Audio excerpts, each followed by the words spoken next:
Assalamualaikum, saya Farah daripada TMB Live.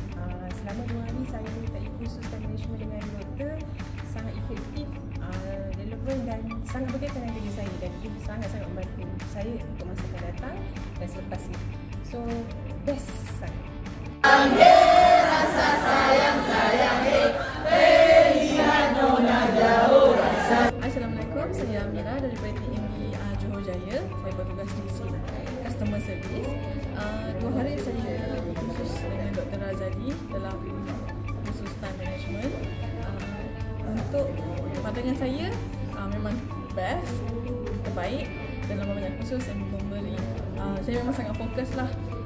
Dia memberi impak dalam saya punya kerja. Memang terbaik. Assalamualaikum, saya Syufrina dari TMB State Johor.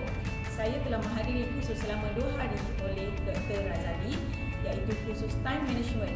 Kursus ini memberikan impak kepada saya untuk lebih bersemangat dalam kerja, dinamik untuk lebih ke arah productivity yang lebih tinggi. So doktor, we see you on problem solving and decision making.